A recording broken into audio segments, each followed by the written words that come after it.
Welcome back to another episode of the MacRumors Show, but this is definitely not like any other one that I have ever done. I have a lot of people here today. We still have Hartley. Hartley, it's so nice to see you. I wish you were here with me, but again, next time we will make that happen. We also have Andrew Edwards and Kevin Nether.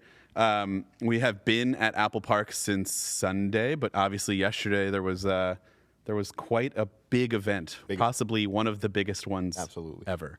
And so we're going to spend a little bit of time today talking about that. But before we do that, Hartley, I do want to bring you in first because, you know, I have everyone else here, but I want to include you as much as possible. Hartley, what were your first impressions of the entire event? If you can, just summarize it. The headset, let's start with that.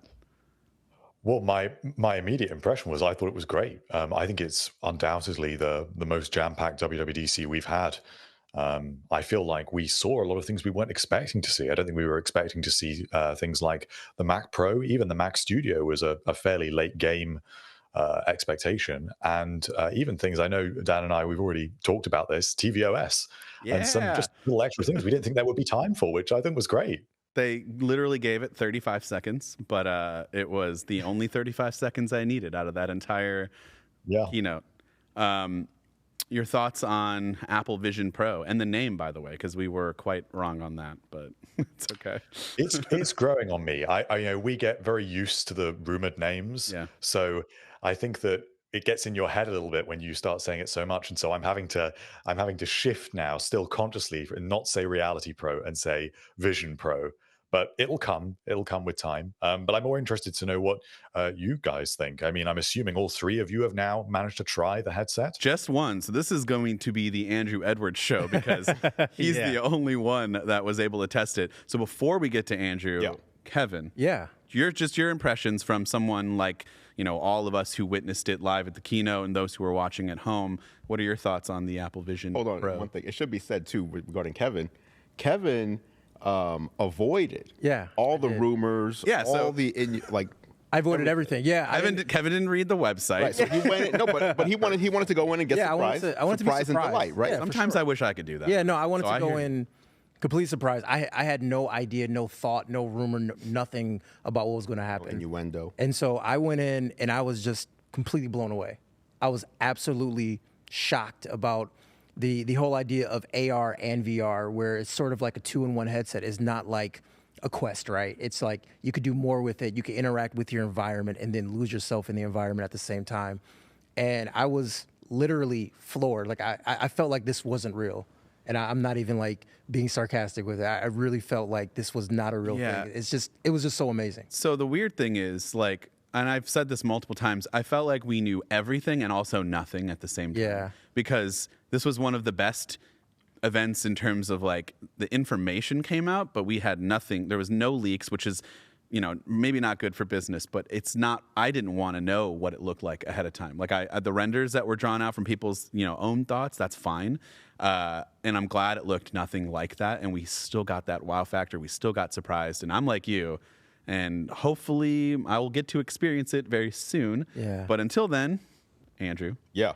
Go ahead, man. How was it? You just want to jump right in? Just jump right in. Yeah, just let everybody know. It was incredible. Yeah. It was incredible. I mean, the thing for me, watching the keynote and seeing the reveal was, initially it was, wow, this looks so amazing. But then the skepticism comes in because you're like, okay, it can't be, like, they're showing us rendered footage of, you know, of what this is going to look like. It can't actually look like that, right? Like, that's crazy.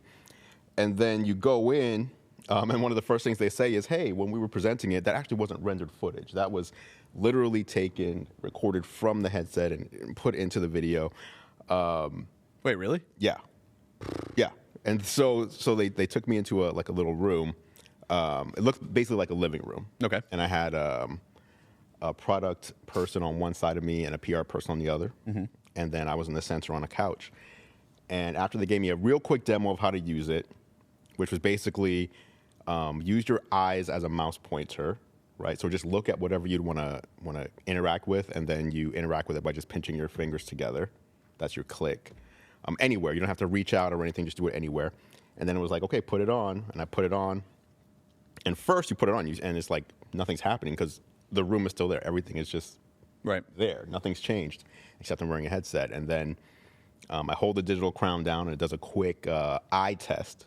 So it makes me look at several dots that are just floating in the room, that appear in the room. It's like look at the center of each one as it appears. And that's how it calibrates the movement of your eye. Yeah. Because again, your eyes are your mouse pointer.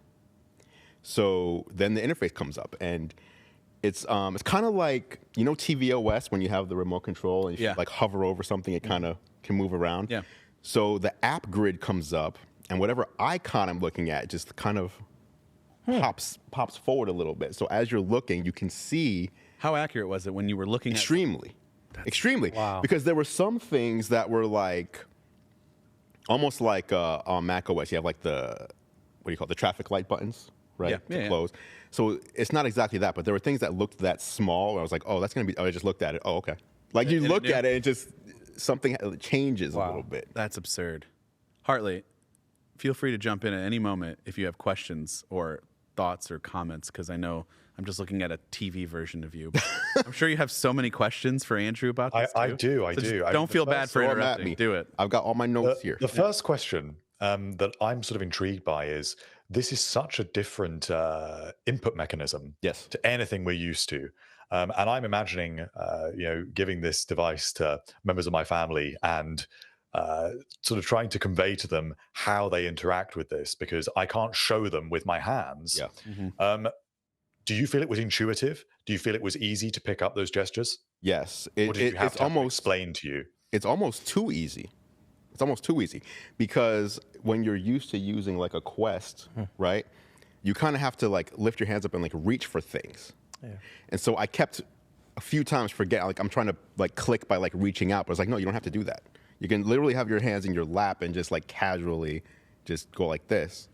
Click, in your lap or anywhere, because there's so many cameras on this There's thing. cameras that point down Right, too. So if exactly. you have it in your, So you don't have to reach for stuff.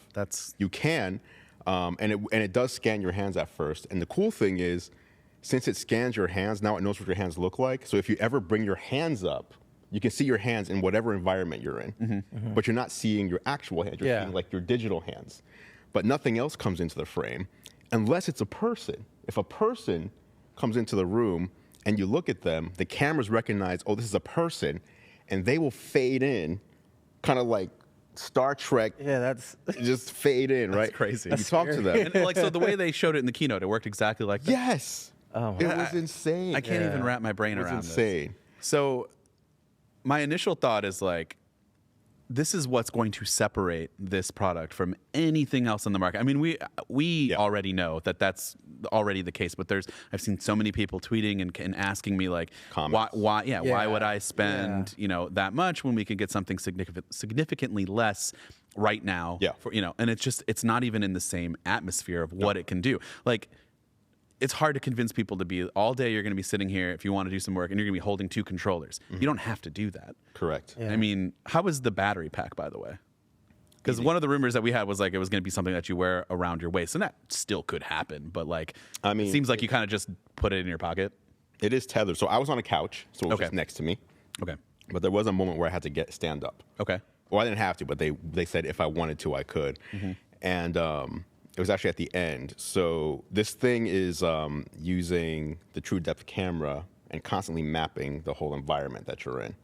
Okay. And the end was, it basically mapped, since it mapped the room, the wall at the end of the, I feel like I'm giving you spoilers, Dan, because you're going to be seeing all that. It's okay. But I don't think it's still going to impact my. the far wall starts opening up, right? And it disappears. And now I'm looking into a prehistoric world, okay? In the room. It looks like I can just walk into it. yeah. And a butterfly flies out, and they're like, "Oh, hold out your hand if you want." And I hold it, and the butterfly flies and then lands on my finger. I'm moving my hand around; it's just chilling there. It's not like getting stuck up here it's like connected to my finger. Then it flies off. A little tiny dinosaur is like inside there. Then he runs away because we hear these crazy footsteps. And a Tyrannosaurus Rex comes into the view inside the portal. Then this dude walks out of the portal into the room. He's just in, and they're like a real person or a VR person? What dude? Tyrannosaurus, the dude, oh, the Tyrannosaurus Rex. The T-Rex. The T-Rex is the dude. I didn't know we The started T-Rex referring is to the dude. T-Rexes as informally as He dude. walks into the room, okay? What do you say? Now, so they're like, hey, you can go, if you want to go take a closer look, right? So I'm like, of course. I'm glad he said that. Now, here's the thing. I didn't have to draw a thing that says, here's the boundary. I just get up. That's the most annoying thing about Okay. like a meta quest. If there's a table or something, it knows there's a table there. He's not going to bump into the table. I go up to the dinosaur. I'm like looking at it. And that's when I realized, because I hadn't realized the whole time, there's no screen door effect here. Like, you know the screen door effect when you're using the Oculus, it's like you can see the pixels. Yeah. You can see the space in between the pixels. Yeah. And it takes you out of the reality of it. There was none of that. So it looked like this, because I'm looking like up close at its scales. Okay. I'm like, That's it's right intense. here. And it knows I'm right there. So it's like looking at me. It's like smelling my hand when I put my hand out. And then like it turns around, it runs off. Then its tail like comes around. And I duck because I'm like, this tail's about to hit me. But obviously it's not. Okay. But it feels so real. It's like, oh, this tail almost got me. That was insane. Now I forgot what the question was. I don't know that I even But have questions. There was a reason that I specifically, went except to just that. How is Hartley, what was the question you were asking? Because I was going to bring up. Is it intuitive to use? Right. Oh, okay, maybe. question. Maybe. The intuitiveness is like, You wanted to duck when the dinosaur when the dude. It's very it's simple. It's simple. So you picked up on it pretty quickly. It's There very was no easy. learning curve. But that leads to my next question, which is what was the sharpness like? Because this is innovative display technology, Yeah. the micro OLED displays. We haven't got anything like that on any existing Apple device, and it's the equivalent of one 4K display per eye. Right. So what was the actual sharpness like? Did it feel like Retina quality? How would you compare it? Because that's something that is really difficult to understand without seeing it firsthand. Yeah, so it's actually a little more than 4K per eye. And I was trying to get the details of what does that mean with both eyes? Like, I understand 4K per, but does that mean, like, when you combine it, does that make it 8K? Does it make it 6K? And they didn't have an answer for that so much as to say, for both eyes, it's this many pixels, but the math doesn't, like, work out to say, like, here's the actual resolution for your full vision. It's per eye. It's definitely Retina quality. Another demo that I did was watching Avatar in 3D. And so we pulled up TV Plus and then started playing Avatar. And it was just like right here in front. I just made a TV screen. I don't know, maybe 80 or 90 inches just in front of me. And the first thing I asked was, am I looking at a 4K image? Is this less than 4K? Is it 1080p? Like, what is the quality of the video I'm watching in front of me? And they said it's 4K quality. And that would be similar to if you pulled up like a Mac display in there. You'd have a 4K Mac display. So I'm like, okay. Is it? Then I noticed like there was like a sunrise or something. I was like, that was really bright. Like, So the HDR. there is HDR. It's So insane. Yeah. So the 83-inch TV LG I have at home, LG OLED, I can have a bigger display with 4K and HDR, or bigger, because then they were like, let's go to the movie theater, and they just made it into an IMAX size screen, and I can place myself anywhere in the theater that I wanted to watch from.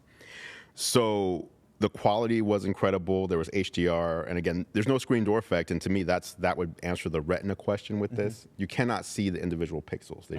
It's not there.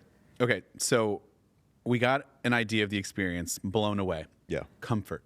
Now we have a 2-hour battery, right? So is that, do you think, the right amount of time to where it's like, okay, the battery died, let's take a break? Or do you think we could use a bigger battery? Or I've heard that you can plug it in. There's a USB-C port. Right. So you could basically just have unlimited battery. Yes. Is that where you're leaning towards? Or are you thinking like 2 hours is enough? Because, you know, like with other VR headsets that I use, I mean, after 25 minutes, I'm feeling it. Like I don't want to use it anymore. Yeah. Well, remember, it's not VR. Well, you know, This is. it can be VR at times. First too. of all, this is a spatial computer. Sure. They don't use VR or AR. Okay. No.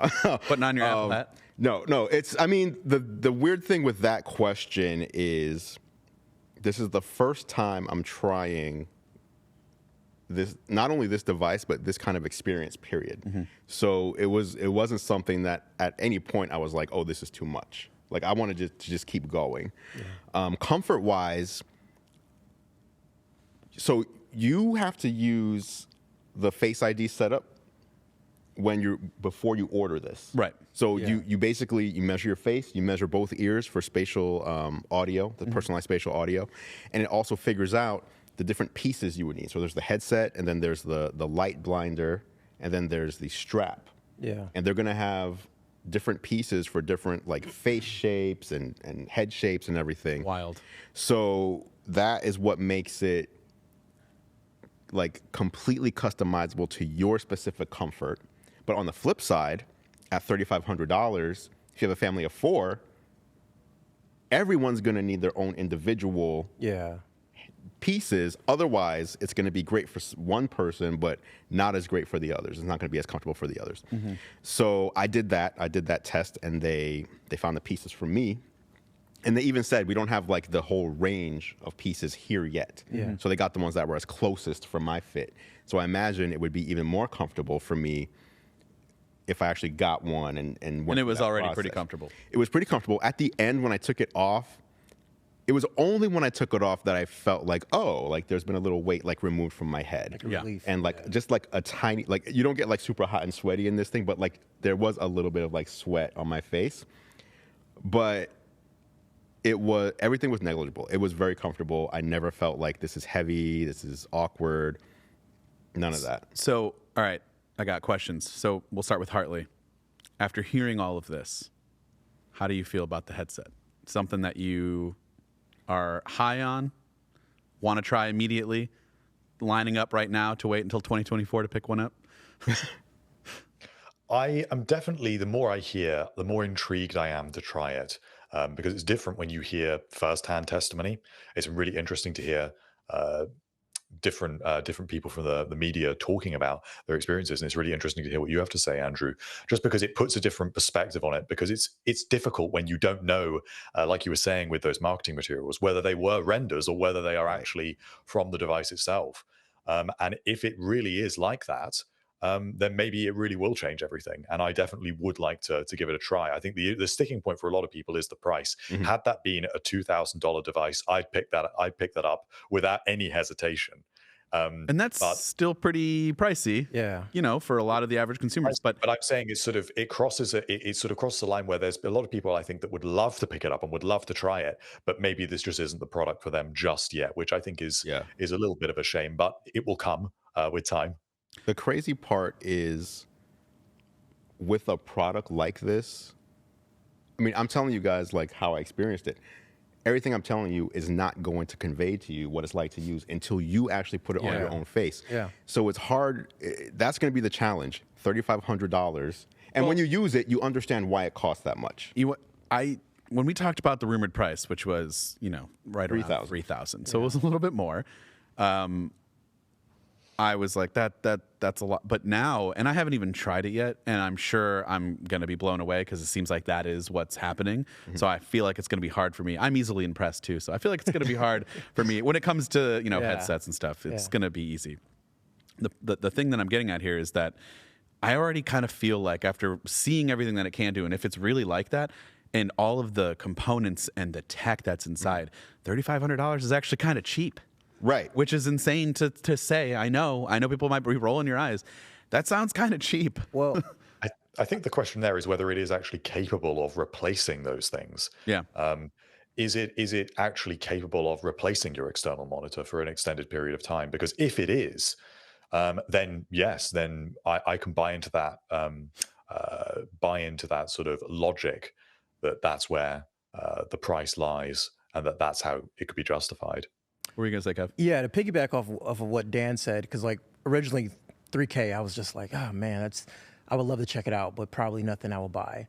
Then I heard 3,500, I was like, yeah, definitely not going to buy it. But hearing firsthand accounts, I was sort of like, if I had the choice right now to buy one for 3,500, would I do it? And I have made all the justifications in my head to make it happen. I made the story up that I'm going to tell my wife why we lost why I've spent $3,500 on this product. And I mean, because I'm sort of all in. Like, I'm just a person that loves technology. And if this is sort of what you're saying it is, and that experience is like, how do I get that experience? Like, how do I have that? Yeah. So that's basically my question. So you're leaning towards you because you didn't know your like whole opinion is For sure. a lot more interesting compared to like Hartley and I because we've been talking about it for months. You went in blind thinking probably not for me, and now you're thinking it is for you. I am like I said, it takes a lot to blow me away. As someone who loves technology and uses all the latest and greatest stuff, everything is such an incremental update these days. Yeah, this is new. Yeah. This is a new category, and this is the worst that it's ever going to be. Like it's going to get better. True. It's going to get better. It's going to get cheaper. So this is likely there will be a more. Remember this is called the Pro for a reason. Give me the XR. Give me the SE. Give me the Vision SE. Vision SE. Anyone else have anything else to say? Because there were like other things. Yeah, I want to talk about some of the. We're going to talk about the other things, but let's wrap up on the headset. I Anybody want to go else? over some of the more odd stuff. Okay. 'Cause there was a couple of strange experiences. First, the FaceTime call. Okay, so we'll jump into iOS 17 then. No, this is on the. On the headset. yeah. Oh, okay. I thought you were done with the headset. No. You were over it. FaceTime call on the headset, because they showed how you can like map your own face. Yeah. And create a the 3D render persona. person. Yeah, Right. love your face. So I had a 3D rendered phone call, and so obviously it maps their face and creates a I don't know what you want to call it, an avatar. Apple doesn't use that, a persona, which is like an avatar. Okay.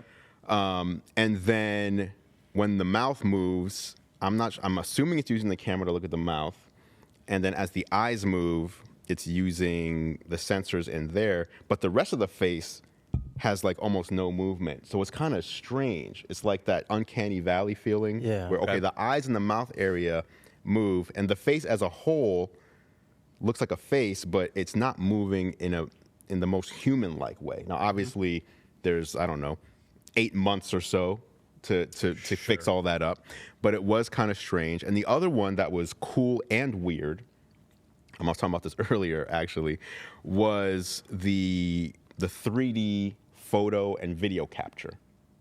Now this is a big deal because on the headset there's only two like buttons. where they pulled they pulled the thing out on the table. Yeah. There's two buttons. Okay. There's the digital crown, which you press to go to the home menu, and you turn to turn up or down the amount of the immersiveness. Yeah. And the other button is literally dedicated to taking photos and videos. Okay. So that's how important this feature is to this product. So I looked at a 3D image. And first of all, they said any of the 3D content you shoot on this can be sent to people, like on iPhone or whatever. They'll get a 2D version. Okay. And then if an iPhone person forwards that to a person with a headset, they'll get the 3D version again. Oh, nice. But it was weird because it was a scene of a child's birthday. So there's a cake. Yeah. There's these They showed kids. that in the there's keynote. Now I look at this image, and I feel almost like I'm a ghost because. And then when they had a 3D video of this scene, so I'm here and I'm seeing them doing this. This is all stuff captured from the headset. The headset. And it looked good. It looked great. It looked so good though. It felt a little dystopian because it was like I'm in this scene. It looks like I can touch these people. I can talk to these people, but they won't ever see or hear me. So it felt like I was a ghost. Yeah. And we were saying earlier, I'm talking to her over there, that your deceased loved ones, if you capture them in this, it's like you're preserving them. Now, if I could be not morbid for a second, Hey, I'm just saying. I'm thinking over here, like, well, what kind of content can I capture with this thing? Like, how is this going to change the game for how we make videos and stuff? Right. Like, did you think about that at all, or were you just thinking I'm looking at someone's family that's not mine right now? Well, Because I'm sitting over here thinking, like, I'm getting all nerdy about my video stuff that I can, like, what can I use this camera for? yeah, but I feel like, remember like 15 years ago when it was like weird to be that dude with your phone in your hand? There was a time when smartphones started to become a thing where it was like, oh, that's the guy that always has this. And now everybody does. So now it's not weird anymore. For sure. There's going to be a weird time where, that's that dude with the I'm blowing out the candles, Dad. Why you got to put the headset Put the on, stupid, right? put the But in headset order to get this cool 3D memory, I need to put the headset on. So I'm going to look weird at your birthday party. Who cares? I was gonna say, even with Google Glass, I mean, there was like a whole thing when people wear that in public, they would avoid you, and it was like a huge Because deal. it's a camera on your face. No, So, like, people are gonna know it's a camera. I wonder if this technology will be brought to the iPhone eventually, like in a couple of years, so you don't have to wear the full-on headset experience to capture those moments or anything like that. So you don't have to wear the headset, and you can be more present in those moments, type of thing. Because I'm thinking like my son's birthday. Hold on, let me capture this. Put on the headset. You'll be the coolest. Plug in the battery pack. Like, hey kids, watch this. I still think you'll be the coolest one there. All right, we're gonna move on. Hartley, iOS 17. I keep reading more up on it because yes, I was at the event, but I was also capturing content and doing things. So I have very, very small bits of information about each platform. I need to like rewatch the entire keynote, but I'm learning more and more. And I already installed it on my phone, by the way, and it's working phenomenally. But you have to be so stoked for some of the features that you've been wanting. Go ahead. This is your moment to shine. Yeah, there's a few that I'm really pleased with. First up is Apple Music Crossfade. This was not highlighted. So excited! I have You're wanted so this excited. for years I've been talking about this. So that's great. But the other one that I think is really going to be genuinely very useful to a lot of people is standby mode, because this completely changes the game with MagSafe stands and just how configurable this is. Have you tested it? And how I have, yes, and it seems to work really well. And just the extent of the customization, it really takes widgets to a new level. And I'm not a big widgets guy, but I think that with the way that these are interactive, say with music, you can just leave music suggestions there and you can just hit play. And that's always there on your desk next to your clock or your calendar or whatever you want. That's genuinely a really useful, productive tool. So I'm really excited for that, but I feel like it was quite a big release. I feel like there was something in there for everyone, really. Yeah. We kept reading more and more about like, oh, this is going to be a lot of quality of life features, which that phrase really hit home this week. There were a lot of good updates, but like, you know, I felt like there was always a kind of a counter to it being, oh, well, but it's not going to be a big update. I mean, this thing was like 6 gigs. It was a big update, not just in size of it, but like all the features that we have listed. I'm looking at the notes. We can't talk about all of this right now, but we'll do that later. Yeah. We'll do a deep dive on everything, so don't worry. But I mean, there's just so many good features that were released that, I mean, I think this is a pretty fantastic upgrade so far. So what are your guys' favorite ones? Have you tested it yet? Have you guys installed it yet? Or just from the keynote? Yeah, so I haven't installed it yet, but I took a ton of notes. Okay. And some of the things that excite me may not excite most people, but swiping to reply in iMessage. Amazing. That excites me more than anything. Really? Because to reply, you have to like long press, hit reply. It's just swipe to reply. Yeah. Makes a lot of sense. And then also the live voicemail. Okay. And because I think live voicemail is the pathway to call screening that you see with Google. I mean, it's pretty much, yeah. But it's getting to the point where I could just push a button and then say, like, what's the nature of this call? And then have the person tell me, then I can answer or not to answer. Because, like, robocalling is up like 300% or something crazy like that. Yes. So I'm excited about those two things I'm very excited about. And then also AirDrop, how AirDrop is connected. And then if someone leaves, it still continues to send. And over Wi-Fi. Over Wi-Fi, which is crazy, yeah. And let's be honest, AirDrop lately has been not great lately. So it looks like there has been some background updates. So hopefully it can become back reliable to what it was, because you know, airdropping stuff and then also name dropping as well. So you don't have to buy those. You don't have to buy those business cards or whatever that people are buying now with the just tap the phones and kind of go. So I'm happy about those things. Those are things that kind of excite me. Andrew? Yeah, I thought name drop was cool. I'm trying to think of things like you'll use on a day. Like name drop is something you're going to set up, right? And then that's kind of it. Right? I mean, yeah, you set it up once. It's one of those like nice to haves when the moment arrives. Yeah. But like the new revamped calling and like the look of it, the poster that you can make for it, like it just looks. It's visually more pleasing. It looks better. Yes. Things are a lot more sleek and like just well designed. Like it needed an update. It hasn't been updated in so long. Sure. So that area, like when you start the keynote off in terms of iOS perspective with phone, you're like, oh boy, here we go. But then you're like, oh, these are actually like incredible. What about FaceTime messages? People have been wanting that forever. I actually was against that. I'm not against. You don't want video messages? No. No, it's like we have a messages app where we can send videos to each other, right? So if I FaceTime you and you don't answer, I'll just send you, hey, Dan, what happened? Like, I'll just. But it's already there. Why not just do it's it already there. Like, why get out of that app experience? I haven't seen. No, it's not about me leaving the app experience. It's about as the recipient, and I don't know how it works yet. I haven't seen it. As the recipient, am I going to have yet another place to check voicemail? I have voicemail in the phone app. I have FaceTime messages in the FaceTime app. I have messages in the messages app. Or will, like what I would want to happen, and again, I don't know how it works, if you leave me a FaceTime message, give me a notification of messages. It probably That's what will we talk because, all the time. well, but here's the thing though. If you have a missed FaceTime call, it's in messages. Is it? Oh, okay. Yeah, All like right. it'll say call ended or whatever. right. Like right in messages. We just have to test Okay, it. We just have to test it. You just have to put it. We'll you know what I test it liked? later. You know what I liked? It was the focus on like making autocorrect. Yes, that was going to be Much mine. better. You stole it. And I'm sorry. The I'm keyboard sorry. is amazing. The Not new typing just- is amazing. Yeah, not just like autocorrecting, The predictive test. predictive, and now autocorrect like learns you specifically. Yeah. Before it learned as a collective. Yeah. Here's what most people autocorrect this word to. Now, if your kid, like my child has a unique spelling of his name, or I have a unique spelling of my name. Yeah, you do. So if you correct it a couple times, now it knows, oh, when he types this, he means this, but not everybody in the world means this. Yeah, for sure. So that's nice. And the predictive text, I want to see how that works. And it's good, and it's carried tried up. I've got the new macOS already, Sonoma Okay. already on. Wow, here. man. I've got them all because I didn't. This guy bring- has I didn't- widgets. This man has widgets on the desktop. I see it. I do, and I feel terrible for the set app app that I installed and did a video on. Like, you can get widgets on this. Probably won't ever. Yeah. And then Apple just drops it. And I'm like, That happens. well, Sherlock. it was. I'm very sorry about your luck. That was unfortunate. That happened. But it was a good app. So How solid are these things, by the way? You're feeling good? amazing. Final Cut opens up and everything? I have not gotten there yet. Ooh, I did the let's open it right now. Open it right now. All right, I will. That's what I need to know. Camera 3, no. 1 year I installed the beta, and the Final Cut was like, nope. Yeah, sorry. I'm not doing that on my. We'll check it in a minute, but Yeah.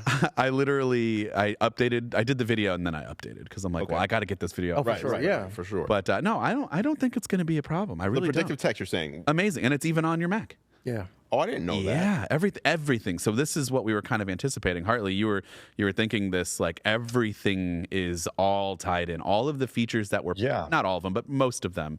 Go ahead, Hartley. Go ahead. I feel like this year, more than any previous year, these features are incredibly cross-platform. Yes. I struggle to think of many. There are some, like obviously Standby isn't available on iPad, and the Health app isn't available on Mac. But even with the Health app coming to iPad, there's so much that seems to be coming across all platforms. It seems like we're moving to a system now where features are considered across all devices rather than just originating on one. And where we do get things that originate on one device, they are very specific to interacting with that device, like the Apple Watch Smart Stacks. That is a feature that really can only exist on the Apple Watch. So I think this is a really good direction long term. And it ties things in a little better. It just is it's a little bit confusing when you wonder. It's like I wondered after the event, are interactive widgets only on the iPad? Because it was shown off with the iPad. Right. Spoiler, of course, it's not. Yeah, it's on everything. Yeah, and by the way, so- I would like more time on that, please. They just casually like, yeah, you can. wasn't a lot of time. They're interactive widgets. We're moving on. I'm like, wait, whoa. That would have been the headliner for me last year easily. You know what I liked? I liked all the focus on mental health things this year. Oh, the journal On the app, the Journal app, the Apple Watch has the mood check-in. Like that's nice. Even that's cross-platform though. That's right, the cross-platform goes all the way up as to the iPad, which is really useful. And the way that I'm really pleased with this direction that the Health app is moving in. Where Sorry to interrupt, Hartley. Final Cut is in fact working for those who are. It was checking all the drivers, so it took a little while. It was looking a little. No, it's all the Universal Audio features. down Don't worry about it. I knew that Down in was the gonna first be half, like not gonna lie. We're good. That was a little It's concerned. scrubbing perfectly. Everything works fine. So All right. it works. Cool. Anyways, go ahead, Hartley. So yeah, this new mindfulness feature, the way it ties information together. So now it can even tell you on a day when you said that you felt better, it can link that to how much sunlight you got on that day. Wow. So it's the way that these trends can be established now. I feel like that's really useful because these are basic tips that it should be able to provide. Get some exercise. Even it might be able to link it to your caffeine consumption, things like this. Whatever Apple Health is able to source, your sleep. Really basic tips to just help people improve their mood. Really simple features. But I've been waiting for this data to be leveraged in a way that you actually can make day-to-day changes to your life. And I feel like we finally got that. So we're a little limited on time, but watchOS 10, that got an incredibly large. I mean, we were expecting it, but Is this what you wanted, Hartley? Because you're a big proponent of Apple Watch software, and you wanted things to move in this direction. Is it everything you were hoping for? It is. The only thing that I am still wondering if there is room for improvement on is apps, because I still have that really long list view of apps. Yeah. But the honeycomb view is different.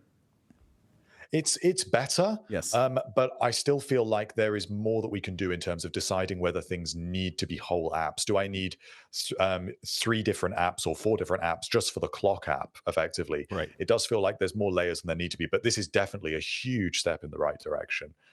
Those widgets, it now means that things that I felt like I had to have in complications before and overcomplicating my watch face, I can now just move to a widget. So that's really useful. But there were even other features like the way that Control Center has now moved to the side button, so we don't have the dock, which was also a little bit confusing, I feel like, exactly how you set that up and how is it useful? When do I use the dock instead of the list of apps? It makes way more sense now.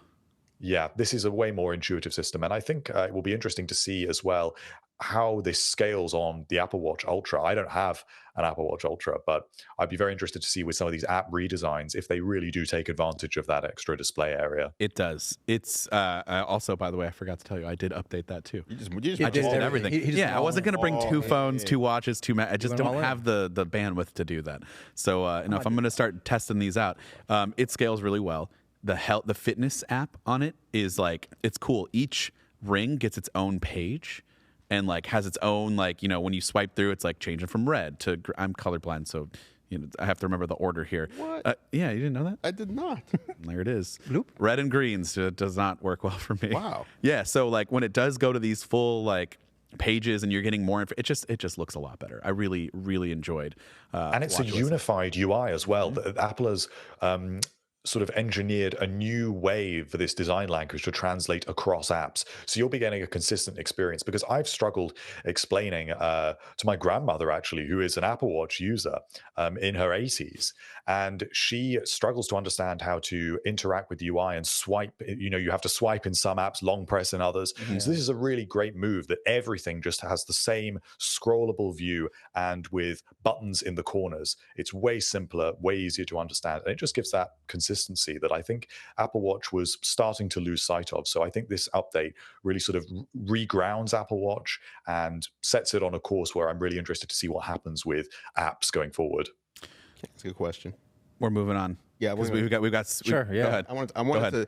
Last time I was on the MacRumors show, we had a quick discussion about the Mac Pro. That's what I was going to move on to. All right, go ahead. No. What So I was going to what say, were we going to say? when we were having that discussion, I think we came to the consensus that it can't just be that the Mac Studio and the Mac Pro have the same chip and that the only differentiator is going to be expansion. It seemed like that couldn't be the case, and then that's exactly what we got. But the Mac Pro has the afterburner part to it, which is I think, okay, you have to explain this, because I believe what she was saying when she said it has the power of 7 afterburner cards is that the M2 Ultra has the 2. That's not what I got. Hartley, did you pick up on that? Because I asked them yesterday in a briefing. My understanding was the same as Andrew's, that it isn't a physical component. Yeah. It's the M2 chip. device. It's part of the chip. It's the chip. This is what happens when you're watching So the keynote via the the Mac screen. Pro is not more powerful from the chip perspective than the Mac Studio. It's just that it's more powerful because it's more expandable. Well, you have the PCA. I mean, that is. But the main aside thing from we were saying that, it is the same computer. But you are getting 7 whole slots there, which Yeah. is something that if you're able to use that expandability, even for ports, if you need that extra connectivity, you need very specific connectivity, or it's just drives and you don't want to have, Right. extra hard drives lying around, and you can actually use that. I think that's really useful. I mean, people got really used to that 2019 Mac Pro by now and want something that they can replace it with. Yeah, I mean, that's who it's for. It's for those who really loved their Mac Pro originally and just want to get into the power of Apple Silicon, which is, even if that was the case, they just put in, I mean, that's already a huge, just from Intel to this. It's, Yeah. I mean, it's insane. Is the recommendation to get an Apple Mac or the Mac Studio with a M2 Ultra? Yeah, I mean, that's Right. If you're teetering between the two, just do that one. But did you have anything else you wanted to say on the Mac Pro before we move on to the other two? No, it was just that, like, I think I was hoping that there would be more of a difference. Are you going to max out another one?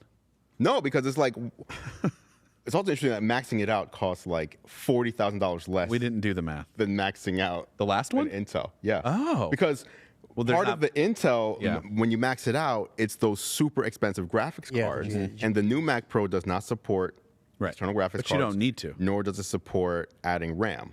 Right. So we're additional RAM. Real quick, sorry. Apple's chips are just so good, and when they put them at every single computer, it's hard to make them much different. Right. In my opinion, because I'm still using an M1 Pro on my MacBook Pro, and I have an M2 Max, like MacBook Pro that I have on loaner. Yep. And the performance is nearly identical because the chips are so good. So it's really hard to make them that much different between the lines of computers. Well, this is what we're going to spend the last 3 minutes talking about. Hartley, my favorite computer is the MacBook Air. We've talked about this many times. Yes. It started off the show. What a great way to start off. 15-inch MacBook Air. You were excited? Oh, yeah. Boom. Yeah. I think if you max that out for like one of us who's doing videos and stuff, you can easily make that your main machine. Yeah. Easily. But also, here's the amazing thing about that 15-inch model is that if you spec up the 13-inch MacBook Air to the exact same specs that you would get with the base model 15-inch MacBook Pro and with 15-inch MacBook Air, it's only $80 difference. $80. That is it. Oh yeah. So, it starts at $12.99. That's another huge. We were expecting like in the 15 range, right? For starting. Yeah, so it seems to be a really natural buy for most people. I would say most people should absolutely default to getting that 15-inch model, unless you specifically want something that is much more portable and you're concerned about fitting it like in a smaller backpack, or unless you are determined to get the absolute base model. You really don't need anything else and you're on a budget. But almost everyone else should go to this 15-inch model. I mean, $80, that's nothing. And you're getting better speakers as well, 2 whole extra speakers and force-canceling woofers as well, which are not present in the 13-inch model. Not to mention improving on the already incredible battery life. So, I mean... Well, the battery life's the same, actually. No. They both got 18 hours battery. Oh, I didn't realize the 13 had 18 hours. I thought it was less than 18 that. hours. I need sleep. I think it's because that larger display is just using up some of that extra... battery. Well, it still has good battery life. We'll just throw it Still there. very good. All right, we got to go quick. So, Hartley, real quick, first thing that comes to mind, best thing about WWDC 2023 that wasn't the headset. Oh, okay. Quick. Best thing was Apple Watch redesign. Okay. Kevin. MacBook Air 15-inch. The Mac Pro finally happens. Okay. I'm not going to tell you mine. Oh, Dan. I think it's iOS 17, honestly. I think it's a really good update. Yeah. Well, this is our show. This is the end of our show. Thank you so much to Apple for having us in their studios. I mean, amazing. I would like to move here and just do all of our shows. It'll be really sad when I have to go back. I'm going to live here, yeah. It's going to be really sad when I have to go back to doing everything myself. Thanks to the crew and everybody. Great job. Sure. And guys, do you want to plug your stuff real quick? Socials? Thank you for joining me, by the way. Yeah, no, thanks for having me. Yeah, Tech Ninja Speaks on all platforms. You can just find me there. YouTube, Kevin the Tech Ninja. I'm Andrew Edwards. On everything? Yeah, I'm at Andrew Edwards or at Andrew on Instagram. Hartley, we'll talk soon. We'll do another one next week. And we'll catch everybody in the next episode.